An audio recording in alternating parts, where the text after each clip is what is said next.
Halo rekan-rekan semua, bagaimana harinya? Hari ini kita akan belajar tentang definisi BUT dan pengertian menjalankan usaha atau melakukan kegiatan melalui BUT di Indonesia.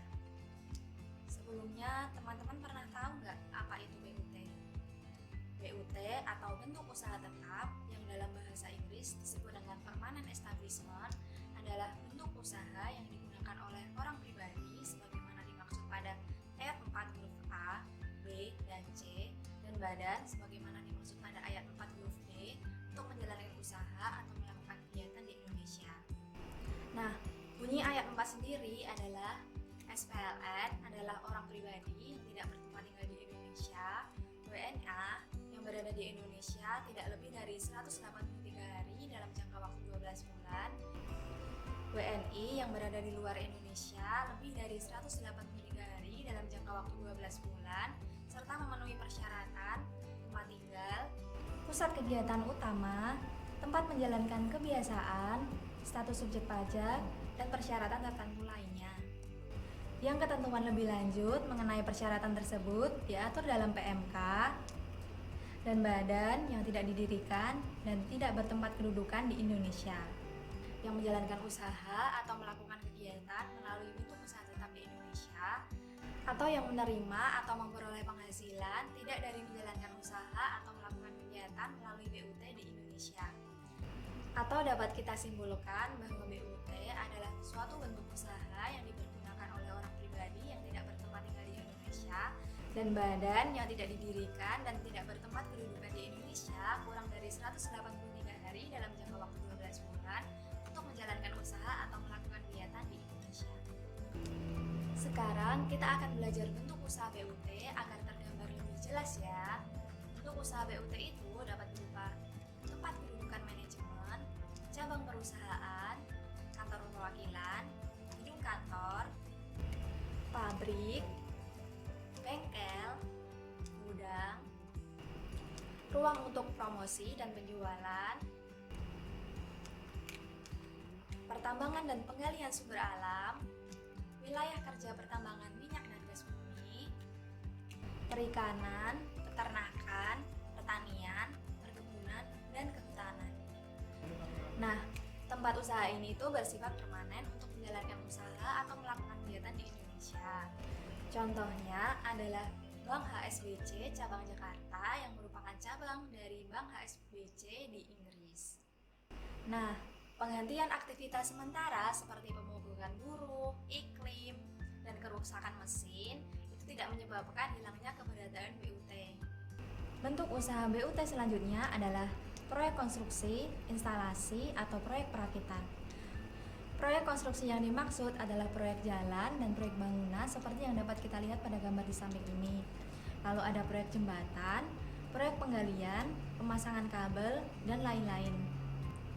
Contohnya adalah Shanghai Corporation yang merupakan perusahaan yang didirikan dan bertempat kedudukan di luar negeri, memenangkan tender pembangunan gedung yang ada di Cilacap.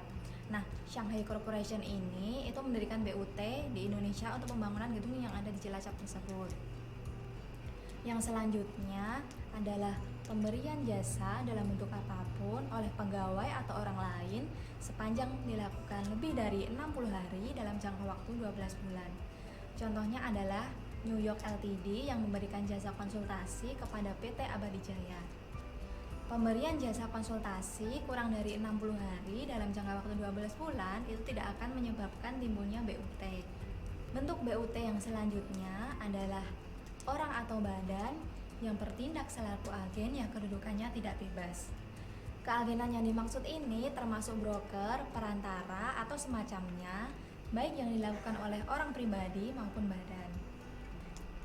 Keagenan yang disebut BUT adalah keagenan yang bertindak tidak bebas dalam menjalankan usahanya, yang tunduk pada kehendak pengusaha yang diageninya yang bukan bertempat tinggal atau bertempat kedudukan di Indonesia. Kalau agen, broker, atau perantaranya itu bertindak bebas terhadap pengusaha yang diageni yang bukan residen di Indonesia, maka keagenan ini itu bukan termasuk BUT. Nah, apa sih perbedaan bertindak bebas dan bertindak tidak bebas itu? Jadi, arti bertindak bebas adalah bebas untuk mengadakan perjanjian dagang atau menentukan harga dan kebijaksanaan bisnis tanpa tergantung dengan perusahaan yang diwakilinya. Sedangkan arti bertindak tidak bebas adalah aktivitas keagenan ini itu bergantung pada perusahaan yang diwakilinya. Artinya, selalu mengikuti petunjuk dan instruksi dari perusahaan yang diwakilinya dan berhak atau memiliki kewenangan untuk menandatangani kontrak atas nama perusahaan. Selanjutnya, pasti teman-teman pernah melihat iklan di TV terkait asuransi yang berupa Allianz, Prudential yang memiliki slogan Always Listening, Always Understanding, dan AXA.